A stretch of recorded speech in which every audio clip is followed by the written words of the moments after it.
My name is Gerald, a 30-year-old tech entrepreneur from Seattle who started with nothing but determination. Growing up, I watched my cousin Thomas get handed everything on a silver platter while I worked for every opportunity. New cars, private schools, designer clothes, you name it. Nothing prepared any of us for that Thanksgiving dinner when my $30 million secret accidentally slipped out. Thomas completely lost it. My Aunt Patricia screamed bloody murder, and my dad just stood there finally ready to defend me after years of silence. Before I tell you how my entire family dynamic imploded that Thanksgiving, let me know where you are watching from in the comments below, and hit that subscribe button if you have ever dealt with entitled relatives who think the world owes them something. I grew up in a small 2-bedroom apartment on the outskirts of Seattle, the kind of place where you could hear your neighbors arguing through the walls and the heating worked about half the time. My dad worked 2 jobs my entire childhood, first as a city bus driver during the day, and then as a security guard on weekend nights. Mom was a dedicated nurse who primarily worked night shifts at the local hospital. They were never home at the same time much, but they made sure I understood the value of hard work and perseverance. By the time I turned 12, I had my own paper route. Every dollar I earned went straight into my college fund. My parents made it clear early on that they would help as much as they could, but my higher education would largely depend on my own efforts. Those early morning bike rides delivering newspapers in the rain taught me more about responsibility than any lecture ever could. Then there was my cousin Thomas. He lived just 20 minutes away, but it might as well have been a different universe. Uncle Albert, my dad's younger brother, had married Aunt Patricia, a woman from old money. Their house was this massive 5-bedroom mansion in Bellevue with manicured gardens and a swimming pool. Thomas never knew what it meant to want for anything. While I was saving quarters for college, he was getting the latest video game systems the day they released. When I finally saved enough for a basic bicycle to help with my paper route, Thomas received a custom mountain bike he barely rode. His closet looked like a department store showroom. Designer clothes with the tags still on would sit unworn because he had simply lost interest after the purchase. Meanwhile, I wore the same 3 pairs of jeans until they developed holes in places even patches couldn't fix. Family gatherings were always an exercise in restraint. Thomas would parade around showing off his latest acquisitions like a peacock displaying its feathers. I still remember the Christmas when I was 14, proudly wearing my new sweater from the discount store. Thomas took one look and asked loudly, "Is that from a thrift shop?" before showing everyone the limited edition sneakers and premium headphones he had received. I felt the sting of inadequacy. But my dad pulled me aside later that evening. "Things don't make the man, Gerald. Your actions do." Those words became my mantra through the harder times. The contrast between our lives was never more apparent than during our birthday celebrations. My 10th birthday party took place in our apartment, with homemade cake and a handful of neighborhood friends. Mom and Dad had saved to buy me a used microscope, knowing my interest in science. I treasured that gift because I knew what it represented, their sacrifice. 2 weeks later, Thomas celebrated his 10th birthday at an expensive indoor water park rented out entirely for him and 30 classmates. His parents hired professional entertainers, ordered a custom cake that probably cost more than our monthly rent, and each guest received a premium gift bag worth hundreds of dollars. Thomas got a brand new computer setup, complete with the latest games, which he complained about because it wasn't the exact model he wanted. My aunt and uncle solved every problem Thomas ever faced with money. Bad grade hire, a private tutor. Trouble with a teacher. Donate to the school. Until he gets moved to another class. Want to join a sports team? Buy all new professional equipment. And pay for private coaching regardless of actual interest or talent. Despite living so close, we inhabited different worlds. Thomas's world was one where problems disappeared with the swipe of a credit card. Mine was one where problems were opportunities to learn, grow, and develop character. I didn't recognize it then, but those early lessons in perseverance would ultimately create the foundation for everything that followed. My parents never spoke ill of Uncle Albert or Aunt Patricia, at least not in front of me. But I could see the tension in my father's jaw when his brother would casually mention their latest luxury vacation or home renovation. There was a fundamental difference in values that created an unspoken divide long before money became an explicit issue between us. We might not have much, my mother would tell me after particularly difficult family gatherings, but we have each other and we have our integrity. At the time, those words felt like a consolation prize. Only years later would I understand their true worth. The gap between Thomas and me only widened during our teenage years. While I was flipping burgers at a local fast food joint and bagging groceries on weekends to save for college, Thomas was receiving a brand new Audi sports car for his 16th birthday. I still remember the smug look on his face when he drove it to our house, deliberately revving the engine in our neighborhood, where most people drove vehicles at least a decade old.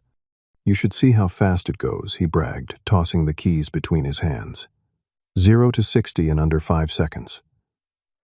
The keys alone with their fancy leather fob probably cost more than I made in a month.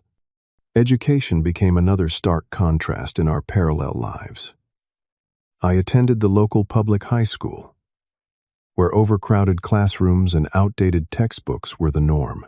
Meanwhile, Thomas enjoyed the pristine facilities of Lakeside Academy, one of the most prestigious private schools in the state.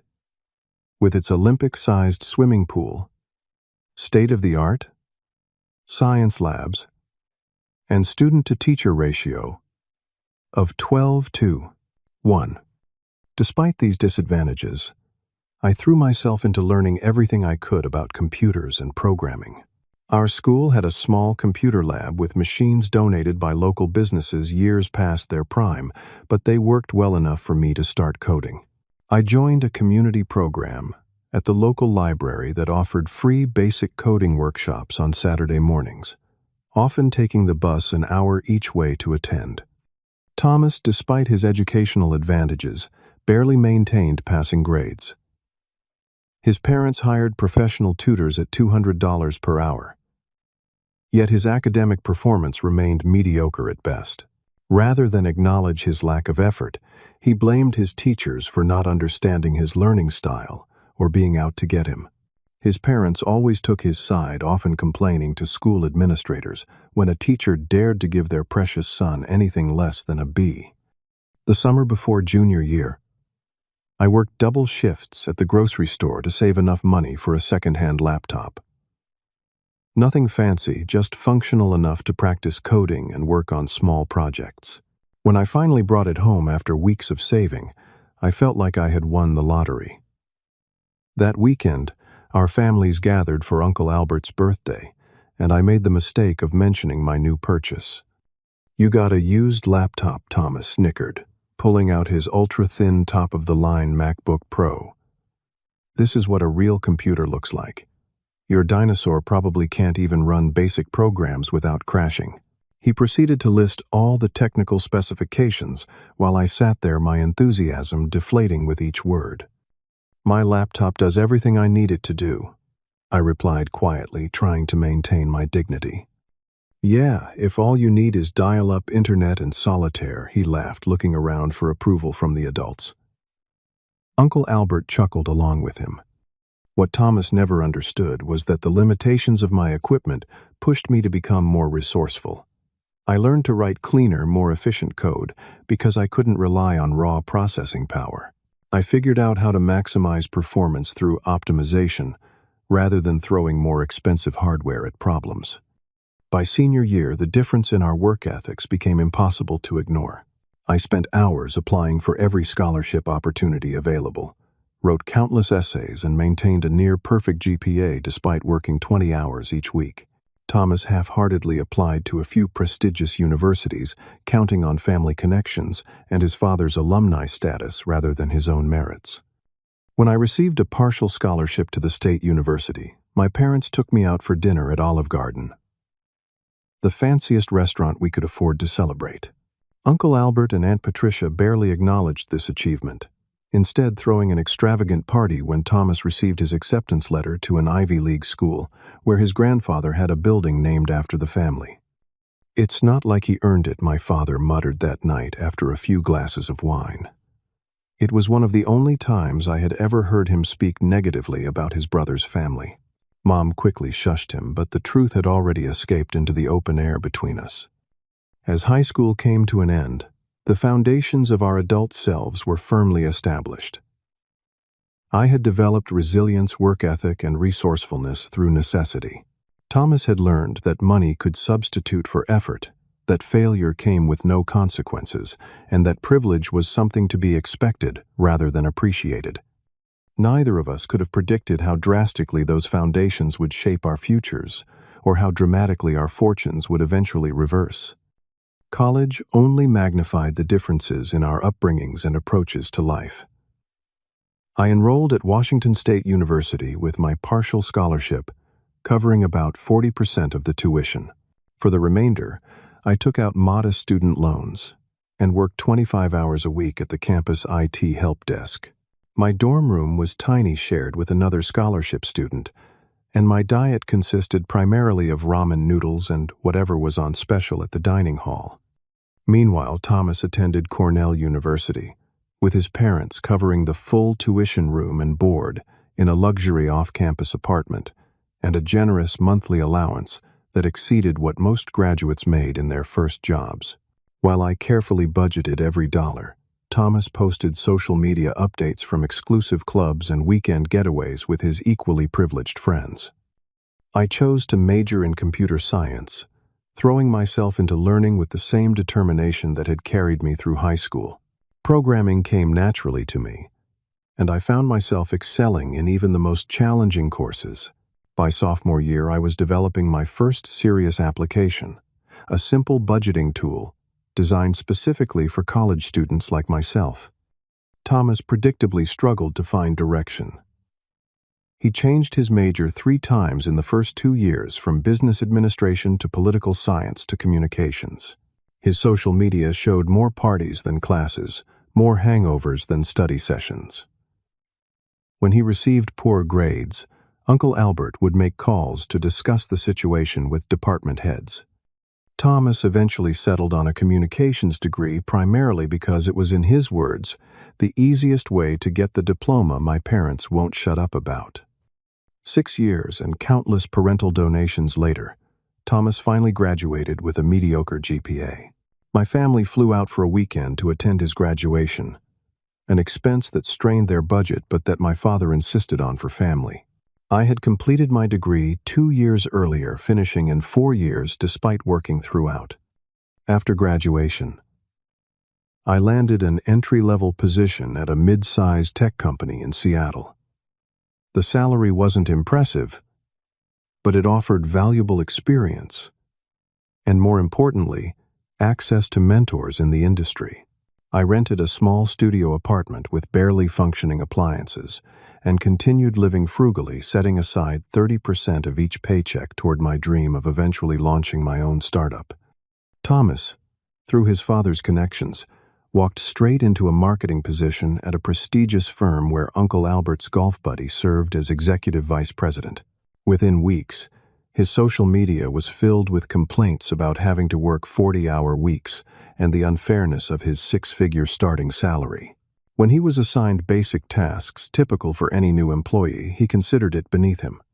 During this time, I was burning the midnight oil. Days at my regular job, nights and weekends devoted to my side projects. My first attempt at a startup, a service to connect students with affordable tutoring, failed after 6 months. I had underestimated marketing costs and overestimated initial adoption rates. While the failure stung, the lessons proved invaluable. That Christmas, back at Uncle Albert's lavish home for the annual family gathering, Thomas couldn't resist the opportunity to highlight our different circumstances. "Still working for someone else, huh?" he asked, swirling an expensive whiskey in a crystal tumbler. "I just got promoted to senior account manager. Got 3 people reporting to me now." "Congratulations," I said sincerely. despite knowing his promotion had more to do with who his father knew than any particular talent or effort. "So what's with this app thing, Dad says you're wasting time on? Hoping to be the next Mark Zuckerberg." He laughed, looking around to make sure others heard his joke. "Just working on something I believe in," I replied. "Well, good luck with your little project," he smirked. Not everyone can have the connections to succeed in the real business world. 3 months later, Thomas was fired from his position. The official reason was performance issues, but family gossip revealed he had repeatedly missed deadlines, arrived late to client meetings, and once fell asleep during a presentation. Naturally, Uncle Albert and Aunt Patricia blamed office politics and jealous colleagues rather than Thomas's behavior. Within weeks, they had secured him another position through another connection. And when that ended, similarly 6 months later, they found him a third. Each failure was explained away, each consequence avoided through parental intervention. Meanwhile, my little project was gaining traction. At a local tech meetup, I connected with Ethan, a brilliant programmer who shared my vision for creating more intuitive project management software for remote teams. We became partners, and together developed a prototype that addressed pain points the major platforms were ignoring. While Thomas continued to fail upward through his parents' connections, Ethan and I were laying the foundations of what would eventually become NexusStream, though we didn't know it yet. We were just two passionate developers working out of my tiny apartment, surviving on coffee and determination, writing code until the early hours of the morning, united by the belief that we were building something that mattered. The following 18 months were the most challenging and rewarding of my life. Ethan and I secured a small seed investment of $200,000 from an angel investor who saw potential in our project management platform. It wasn't much by industry standards, but it allowed us to quit our day jobs and focus entirely on developing NexusStream. We rented a tiny office space, more like a large closet, in a rundown building in Seattle's less fashionable district. The ceiling leaked when it rained, the heating was temperamental at best, and we shared a bathroom with 3 other startups. But it was ours, and every day we arrived before sunrise and left long after dark, fueled by instant noodles and the purest form of passion for what we were building. Our diet consisted almost entirely of ramen dollar store snacks and the cheapest coffee we could find. I moved to an even smaller apartment to cut expenses, sleeping on a mattress on the floor to extend our runway. Every penny went into the business, improving our servers, hiring a part-time designer, attending industry events to make connections. 6 months of grueling work later, we launched our beta version. The first week was nerve-wracking, watching the user numbers trickle in slowly. Then something unexpected happened. A prominent tech blogger with a significant following discovered our platform and wrote a glowing review about our innovative approach to workflow visualization. Overnight, our user base jumped from a few hundred to over 10,000. Servers crashed. We pulled 3 consecutive all-nighters, fixing bugs and scaling infrastructure. But we were on the map. By the end of the month, we had crossed the 1 million user milestone, with companies of all sizes implementing our solution. A well-known tech magazine featured us in their Startups to Watch section. Suddenly, investors who had previously ignored our emails were calling us. We carefully selected additional funding that allowed us to hire a small team of developers and expand our operations while maintaining control of our vision. Throughout this period of intense growth, I maintained radio silence with my extended family about the company's success. My parents knew, of course, and were bursting with pride, but respected my wishes to keep things quiet until we had achieved more stability. There was something deeply satisfying about building this success away from Thomas's belittling comments and my uncle's dismissive attitude. Meanwhile, Thomas was now unemployed again, having been let go from his 4th position in 3 years. According to my parents, he had moved back to a luxury apartment paid for by Uncle Albert and Aunt Patricia, while half-heartedly sending out resumes and complaining about the impossible job market. At our occasional family gatherings, he continued to treat me with the same condescension, assuming I was still struggling at some mid-level tech position. I never corrected him, even as Nexus Stream's valuation climbed to $50 million, then $100 million, and eventually $150 million. Tech is such a bubble, he commented dismissively at Easter dinner that year. All these worthless apps getting ridiculous valuations. It's not real business, not like finance or real estate. I just nodded, hiding a smile behind my water glass, thinking about the acquisition offer from Apex Technologies that had arrived that morning. 2 months later, Ethan and I made the decision to sell a 70% stake in Nexus Stream to Apex for $30 million, while staying on as executives to guide the platform's future development. The deal made financial sense, giving us the resources to expand globally, while allowing us to retain creative control. We each walked away with $15 million, an amount that still felt surreal every time I thought about it. My first purchases were modest, paying off my parents' mortgage, setting them up with comfortable retirement funds, and buying myself a nice but not extravagant house in a good Seattle neighborhood. The vast majority of my windfall went into diversified investments for long-term security. I had watched too many tech millionaires go broke after spending lavishly, and I had no intention of following that path. Thomas, meanwhile, was still living off his parents' generosity, now approaching 30 years old, without ever having held a job for more than 8 months. Uncle Albert had recently complained to my father about the burden of supporting his adult son, though he continued to enable Thomas's lifestyle rather than pushing him toward independence. Despite our financial arrangement, I continued working 60-hour weeks as Nexus Stream's chief technology officer, driven by the same passion that had launched the company. Money had changed very little about my day-to-day life beyond eliminating financial stress. I still wore jeans and hoodies to work, still put in long hours coding alongside my team, still found my greatest satisfaction in solving difficult problems. The coming Thanksgiving would mark the first family gathering since the acquisition had finalized. I had no intention of mentioning my newfound wealth, knowing how quickly it would become the center of attention. But fate, it seemed, had other plans. Thanksgiving has always been Uncle Albert and Aunt Patricia's domain.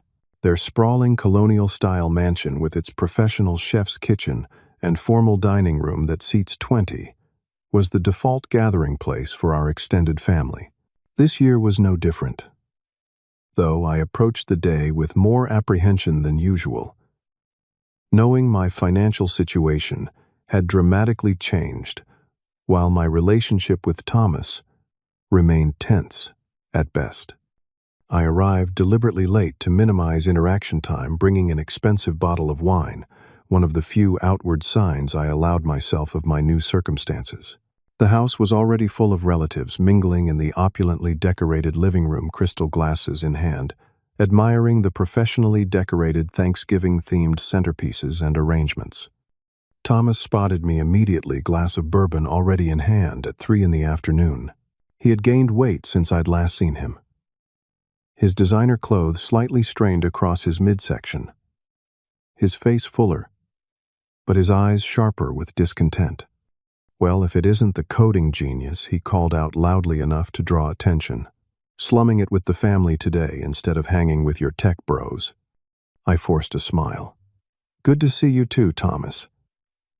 How have you been? Actually, he straightened his posture. I'm interviewing with Goldman Sachs next week. Executive track position. Dad's golf buddy is on the board. That's great, I replied neutrally, knowing this was likely another position he would neither earn nor keep. I wish you luck with it. Luck is for people without connections, he smirked. Some of us know how the real world works. Before I could respond, Aunt Patricia swept in air, kissing my cheeks without making contact. Gerald, darling, you're finally here. We were beginning to think you weren't coming. Her eyes flickered to the wine bottle. Oh, you didn't need to bring anything. We have a fully stocked wine cellar, you know. The day proceeded, as these family gatherings typically did. Uncle Albert holding court in the living room, regaling everyone with stories of his business acumen. Aunt Patricia fluttering between guests, making sure everyone noticed. The new artwork, the redecorated guest bedroom, the imported table linens, Thomas inserting himself into conversations to name-drop or mention exclusive experiences his parents had financed. My parents sat quietly through it all, my father occasionally catching my eye with a look that conveyed decades of similar experiences. We had developed a silent language over the years, small gestures and glances that acknowledged the absurdity without needing words. When dinner was finally served, 20 of us gathered around the massive table adorned with more food than we could possibly consume. Uncle Albert insisted on saying grace, his prayer somehow incorporating mentions of his new boat and Thomas's upcoming interview. Then the feast began, along with the inevitable uncomfortable conversations. So Gerald Uncle Albert addressed me directly after several minutes of discussing Thomas's job prospects, still at that little software company. What do you call it again, Nexus something? Nexus Stream, I corrected politely. Yes, I'm still there. Such a shame about the tech industry these days, he continued, cutting into his turkey. All these layoffs and companies folding. Hope you've got a backup plan. Real estate is where the real money is these days. Right, Thomas. Thomas nodded enthusiastically. Absolutely. I've been looking at investment properties myself. This was news to me, considering he didn't have a job or income to support such investments, but I kept that observation to myself. Real estate is certainly interesting, I agreed diplomatically. Gerald's actually looking at properties too, my mother interjected, clearly tired of the condescension. He's been house hunting in Seattle. Thomas scoffed. In this market, good luck finding anything decent without 7 figures to spend. Oh, I'm sure Gerald is just looking at those tiny condos downtown, Aunt Patricia said with false sweetness. Very sensible for a single young man with a modest income. Actually, my mother continued, unable to contain her pride despite my subtle head shake. Gerald's been looking at that beautiful neighborhood near Lake Washington. What's it called, dear Laurelhurst? Thomas nearly choked on his wine. Laurelhurst houses there start at $2 million. $3 million for anything with a lake view, Uncle Albert corrected, laughing. I think your mother is confused, Gerald. No offense, Diane. My mother's expression hardened slightly. I'm not confused. Gerald can afford it now, after his company was acquired. Tell them about the deal, honey. The table fell silent, all eyes turning to me. I shifted uncomfortably in my chair, wanting nothing less than to discuss my finances at Thanksgiving dinner. It's not a big deal, I tried to downplay. We sold a majority stake to a larger tech firm. It was a good arrangement for everyone. But tell them how much Gerald, my father, suddenly interjected years of sitting quietly through his brother's bragging, evidently reaching a breaking point. Tell them about the $30 million deal you closed. The silence that followed was absolute. You could have heard a pin drop on the thick Persian carpet beneath our feet. I stared at my plate, wishing I could disappear. $30 million. Uncle Albert finally broke the silence, his voice unnaturally high. Your little app sold for $30 million. The company valuation was actually higher, I said quietly, seeing no point in hiding now. That was just my personal share after taxes. Thomas's face underwent a remarkable transformation. First, shock, his eyes widening and jaw slackening. Then disbelief, brows furrowing, as if waiting for the punchline. Then, as reality sank in, his complexion shifted from pale to mottled red, a flush creeping up his neck to his cheeks. That's impossible, he finally sputtered. You're lying. There's no way your stupid little project is worth that much. It's not a little project, I corrected calmly. We have over 5 million active users globally and enterprise contracts with Fortune 500 companies. The acquisition made financial pages last month, but you never said anything.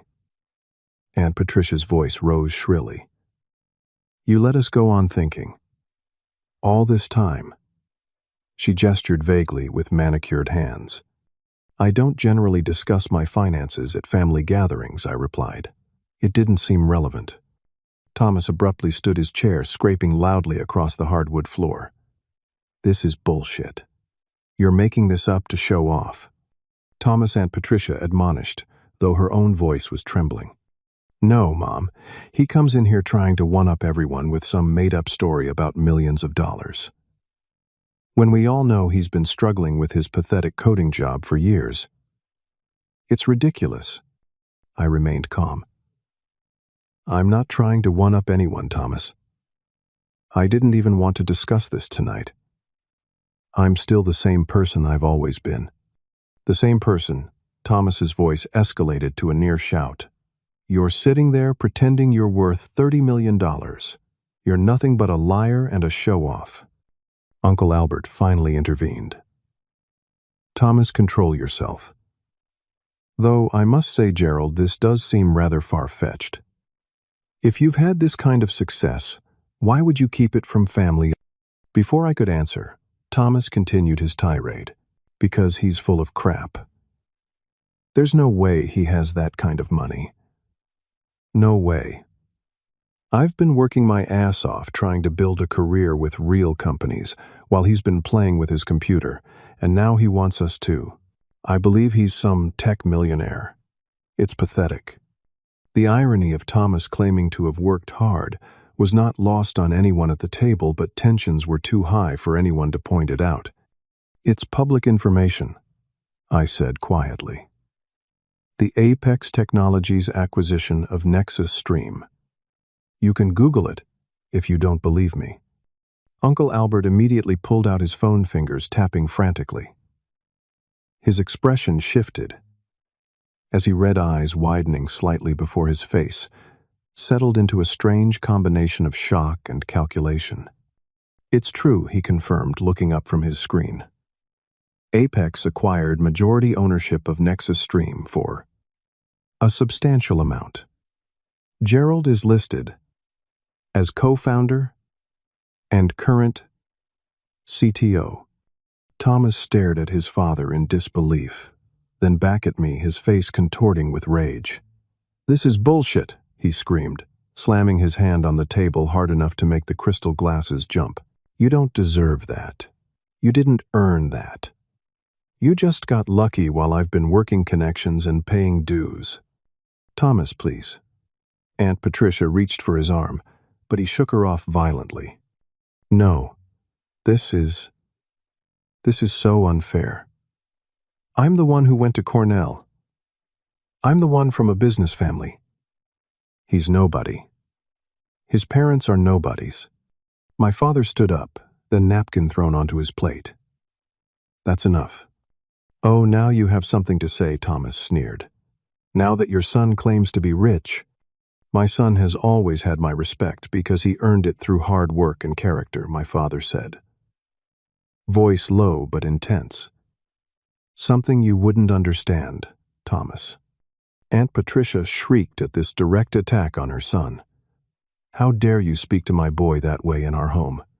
Thomas, beyond reasoning, now grabbed his wine glass and hurled it against the wall, red liquid splattering across the expensive wallpaper like blood. You think you're better than me now with your tech money. You think this changes anything. He stormed around the table toward me, finger pointing accusingly in my face. You were always jealous of me. Always. And now you made up this ridiculous story to try to make me look bad.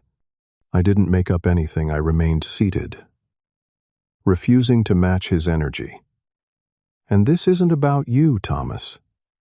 It never was. With a final wordless cry of frustration, Thomas stormed out of the dining room, deliberately knocking over a valuable crystal vase on his way out. The crash resonated through the sudden silence, water and flower petals spreading across the hardwood floor. Aunt Patricia burst into tears. Now look what you've done, she accused me between sobs. Coming here and ruining Thanksgiving with your bragging. Rubbing our faces in your sudden wealth when you know Thomas has been struggling. My mother stood now too. Patricia, your son has been handed every advantage his entire life, while Gerald worked for everything he has. Don't you dare blame him for your son's behavior. Uncle Albert, recovering from his shock, leaned toward me with a sudden smile that didn't reach his eyes.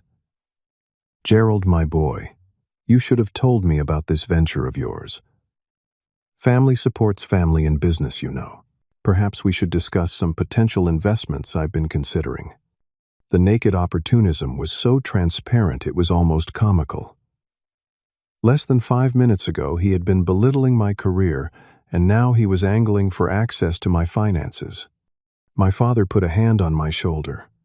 I think we're done here. Thank you for dinner, but we'll be going now.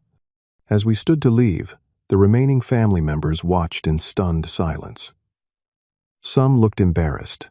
Others, calculating a few, seemed almost pleased at the drama. Uncle Albert followed us to the door, still talking about family investment opportunities, while Aunt Patricia remained in the dining room loudly sobbing about her poor, misunderstood son and how some people let money change them. The drive home was quiet for several minutes before my father finally spoke. I'm sorry, son. I shouldn't have blurted that out about the money. I just couldn't take Albert's condescension anymore. It's okay, Dad, I assured him. It was bound to come out eventually. At least now it's over with. But as we would soon discover, the Thanksgiving meltdown was just the beginning of the family drama, not the end. The drive home from Thanksgiving dinner felt surreal. After years of quietly enduring condescension from Uncle Albert's family, the tables had turned so dramatically, it was almost difficult to process. My phone began buzzing with notifications before we even reached home.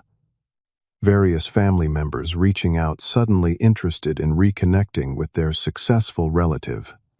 Your second cousin Frank is texting me for your number, my mother said, looking at her phone in disbelief. We haven't heard from him in 5 years. Everyone's coming out of the woodwork now, my father added with a bitter chuckle. The next morning brought even more messages. Distant relatives with vague business proposals. Childhood acquaintances suddenly remembering our special bond. And finally, inevitably, Uncle Albert himself. His text was masterfully constructed to sound casual, while clearly fishing for financial involvement. Gerald, about yesterday, just family being family. Thomas has always been passionate. Speaking of family, I've been developing an exciting new real estate venture that's perfect for someone looking for investment opportunities. Let's do lunch next week. My treat, of course. I didn't respond immediately, needing time to process the dramatic shift in family dynamics. 3 days later, Aunt Patricia sent a card. A proper paper card in an envelope with a stamp. Her preferred method of formal communication. The message inside read like a masterclass in passive aggression. Dearest Gerald, congratulations on your unexpected success.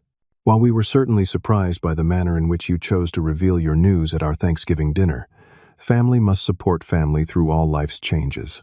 Thomas is still finding his path, as you know, and has been under tremendous pressure lately. I'm sure you understand that your announcement was quite a shock to him, given his current challenges. We hope your newfound wealth brings you happiness. Love, Aunt Patricia. Not a word of apology for Thomas's behavior or her own accusations. Just a thinly veiled suggestion that I was somehow at fault for shocking them with my success, and an implication that I should now be supporting Thomas through his challenges. The most deafening silence came from Thomas himself. No calls, no texts, no communication of any kind for 3 weeks after Thanksgiving. My parents reported that he had been conspicuously absent from their regular Sunday phone calls with Uncle Albert and Aunt Patricia. Finally, mid-December, I received a text from a number I didn't recognize. It's Thomas. We should talk. Coffee tomorrow. After consulting with my parents, who encouraged reconciliation despite everything, I agreed to meet him at a neutral location, a coffee shop downtown, public enough to discourage another scene. I arrived early, selecting a table near the back with some privacy, but still within view of other customers. Thomas arrived 15 minutes late, looking disheveled in a way I'd never seen before. His designer clothes, wrinkled hair, uncombed eyes, bloodshot. He ordered an expensive specialty drink and joined me at the table, avoiding eye contact. So he began after an uncomfortable silence. $30 million, huh? That's not why I'm here, Thomas, I replied calmly. I'm here because we're family, and I'd like to move past what happened at Thanksgiving. He nodded slowly, then abruptly shifted gears. Look, I've been thinking about business opportunities, you know. I've got some really solid ideas, connections from Cornell that would be perfect with the right funding. We could partner up, keep it in the family.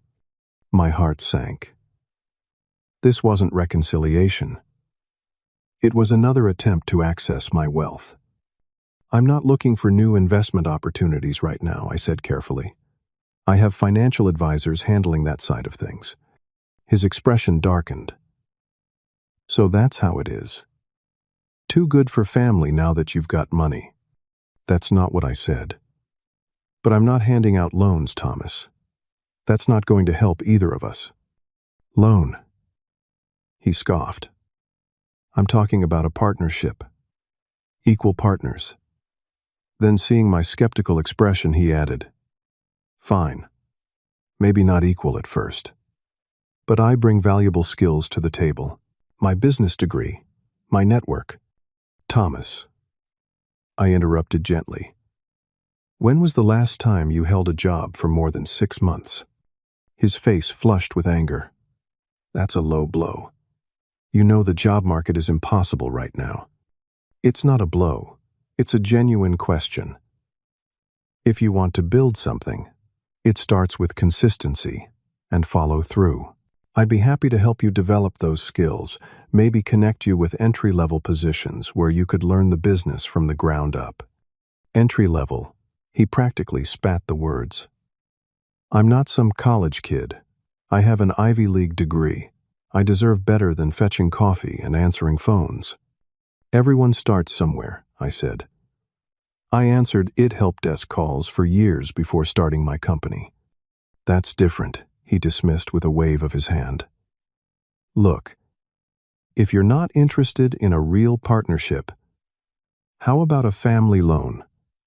$200,000 to get me started. With my background in your funding, I could double it in a year. I'm not comfortable mixing family and financial loans, I explained, but I am willing to help you find legitimate employment or even pay for skills training if there's a field you're genuinely interested in pursuing. Thomas's expression contorted with rage, eerily similar to his Thanksgiving meltdown. You selfish asshole. He hissed loud enough that nearby customers turned to look. You're sitting on millions and won't even help your own cousin. After everything my parents did for your family over the years, what exactly did they do? Thomas, I asked quietly. Besides, make us feel less than at every opportunity. We included you in family events, vacations, holidays. When you had nothing. Those weren't gifts, Thomas. That was basic family interaction. And now you're asking me for hundreds of thousands of dollars as if it's the same thing. His voice rose even higher. You think you're so much better than me because of your stupid app.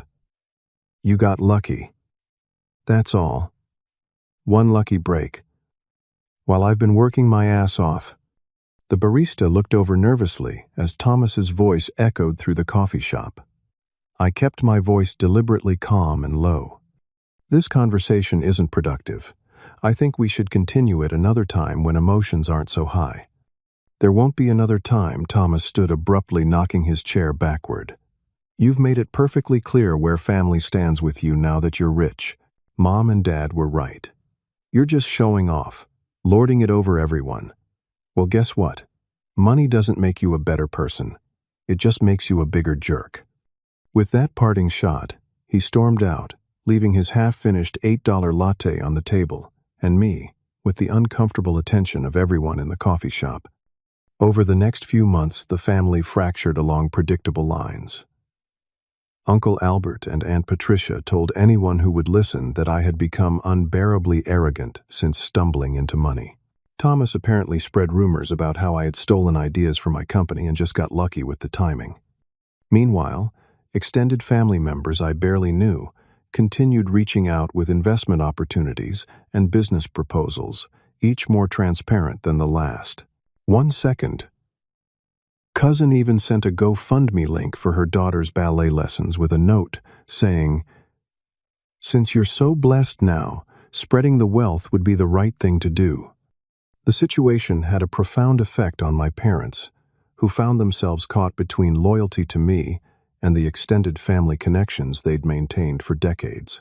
Some relatives suggested they should be living more lavishly now that their son was wealthy, creating uncomfortable pressures and expectations. "We don't want a bigger house or fancy cars," my father confided during a quiet dinner at their modest home. "We just want peace in the family." Is that too much to ask? The truth was becoming increasingly clear. Money hadn't created the problems in our family. It had simply exposed what was already there. The entitlement, the conditional relationships, the superficial values all existed long before my financial situation changed. Now they were simply impossible to ignore. I made the difficult decision to step back from the toxic dynamics, establishing clear boundaries with relatives who saw me as nothing more than a potential source of funding.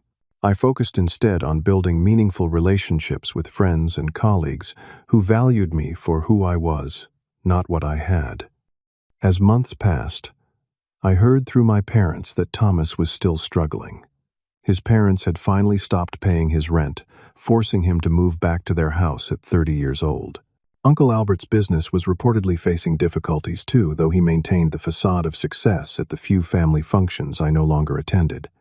What had once been a painful sense of exclusion from my extended family had transformed into something unexpected liberation. For the first time, I could see clearly how their validation had never been worth seeking in the first place. 6 months after the Thanksgiving disaster, I found myself in a reflective mood while reviewing applications for a scholarship program I had established. The program aimed to help underprivileged students from my old neighborhood pursue degrees in technology and entrepreneurship, covering not just tuition, but living expenses, equipment, and mentorship. Reading through the passionate essays from students facing barriers, similar to those I had encountered myself, was both humbling and healing. These young people had the drive and intelligence to succeed, but lacked the resources and opportunities. I could change that not just with money, but with the lessons learned through my own journey. In addition to the scholarship, I had funded a tech education program at my former high school, providing current equipment and curriculum to students who might otherwise never discover their potential in the field. Watching the first class of students showcase their projects at the end of semester demonstration had been one of the most rewarding experiences of my life. My relationship with my parents had grown even stronger through these months. Free from financial worries for the first time in their lives, they were enjoying a comfortable retirement while staying true to their values. They had refused my offer of a larger house, instead allowing me to renovate their existing home to fix the long-standing issues they had endured for years. The leaky roof, the unreliable heating system, the outdated kitchen appliances. "This is our home," my mother had explained. "It's where we raised you, where we built our life. We don't need more space or fancier surroundings. We just need it to work properly." Their wisdom continued to ground me as I navigated my new reality. While I had upgraded my living situation to a comfortable home with a view of the lake, I had resisted the trappings that often accompanied sudden wealth. No exotic sports cars, no vacation homes in multiple countries, no extravagant spending sprees. Just security, comfort, and the freedom to focus on work I found meaningful. Ironically, as I was building new foundations, the carefully constructed facade of Uncle Albert's life was crumbling. Through family grapevine, I learned his business was indeed failing, after years of poor management and risky investments. The economic downturn had exposed weaknesses in his approach that prosperity had previously hidden. Thomas had hit rock bottom as well. After moving back home, he had cycled through 2 more brief employment stints before his parents finally delivered an ultimatum: find stable employment, or find another place to live. The bubble of privilege that had protected him from consequences his entire life had finally burst. I had not spoken to either of them since the coffee shop confrontation, maintaining my distance from the toxicity while still keeping up with family news through my parents. So I was completely surprised one ordinary Tuesday when a new text appeared on my phone. "It's Thomas. I know you probably don't want to hear from me, but things have changed. Could we meet? Same coffee shop as before." After considerable thought, I agreed more out of curiosity than expectation of reconciliation. This time Thomas was punctual, arriving exactly at the scheduled time. The physical transformation was striking. He had lost weight, cut his previously fashionable hair into a practical style, and traded his designer clothes for simple, clean business casual attire. More notably, he carried himself differently, the entitled swagger, replaced by a more measured, humble demeanor. "Thank you for coming," he began as we sat with our coffees. He had ordered a regular drip coffee, rather than the elaborate specialty drink from our previous meeting. "I owe you an apology. Several, actually." Surprised by this opening, I simply nodded, giving him space to continue. The way I behaved at Thanksgiving, and then, at our meeting afterward, it was inexcusable. I was jealous, entitled, and completely out of line. He took a deep breath. "It's taken me hitting absolute bottom to see how I've been living my whole life." "What happened?" I asked, genuinely curious about the transformation sitting before me. "Parents finally cut me off. Completely. Dad's business is in trouble, and they can't afford to support me anymore. I had to find a job, or be homeless." He gave a rueful smile. "Turns out an Ivy League degree with a spotty work history and no real skills doesn't open as many doors as I thought." "That must have been difficult," I offered, trying to strike a balance between empathy and caution. "Most humbling experience of my life," Thomas admitted. "I ended up taking a job at a call center. Customer service for a tech company. Minimum wage plus commission. The kind of job I would have considered beneath me a year ago." "How's that going?" I asked. "I hated it at first," he said with surprising candor. "But then something strange happened. I started getting good at it. Really good. My customer satisfaction scores were the highest in my training group. For the first time in my life, I was succeeding at something because of my own efforts, not my parents' connections." His expression showed genuine pride, something I had never seen in him before. "I got promoted to team lead last month." "Congratulations," I said, meaning it sincerely. "That's impressive progress in a short time." "Here's the thing," Thomas leaned forward, his expression earnest. "I don't want anything from you. Not money, not connections, nothing. I just wanted to apologize face to face and let you know that I'm finally growing up at 30 years old." He gave a self-deprecating laugh. Better late than never, right? We talked for nearly 2 hours, the conversation flowing more naturally than it ever had between us. Thomas spoke about his new apartment, a modest studio he paid for himself, his budding interest in customer experience design, and the strange satisfaction he found in earning things through his own merit. "I always looked down on people who worked regular jobs," he confessed. "I thought success meant never having to struggle or be uncomfortable. Now I realize the struggle is where growth happens. You knew that all along, didn't you?" As our conversation wound down, I made a decision. The company I'm with now, Apex, has an excellent customer experience department. They're actually expanding the team in Seattle. If you're interested, I could put in a word not to get you the job, but to make sure your application gets a fair review. Thomas seemed genuinely surprised by the offer. "You do that after everything." "It wouldn't be a favor," I clarified. "Just an opportunity to interview. You'd have to earn the position on your own merits and qualifications. That's exactly what I want, he said with surprising determination. No more handouts. I want to build something real. 3 weeks later, Thomas interviewed for the position. According to the hiring manager, who had no idea about our relationship, he was thoroughly prepared, professionally presented, and demonstrated genuine passion for the role. He was offered the job on his own merits and accepted an entry-level position with growth potential.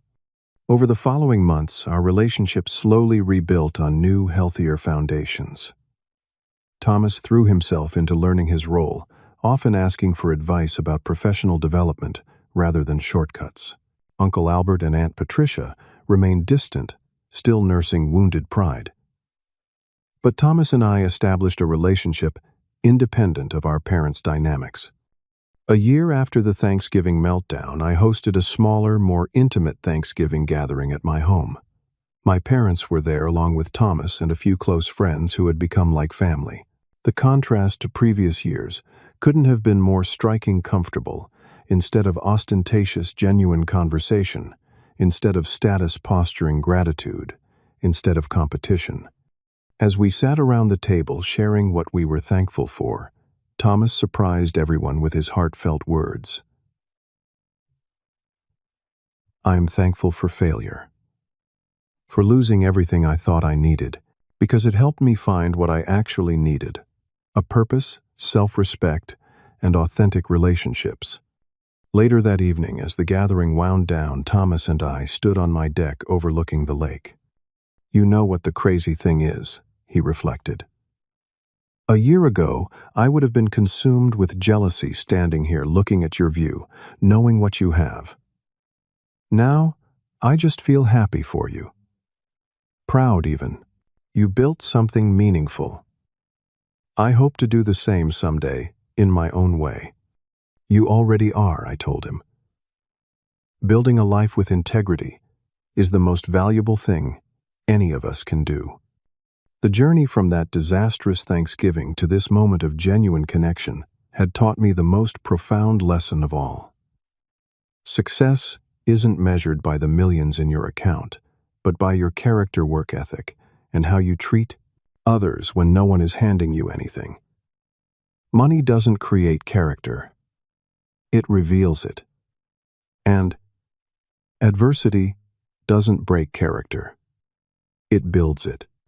The entitlement and resentment that had poisoned our family for so long had finally begun to heal, not through wealth, but through its opposite, the humbling recognition that true worth comes from within, not from what we possess or the packs at a gate.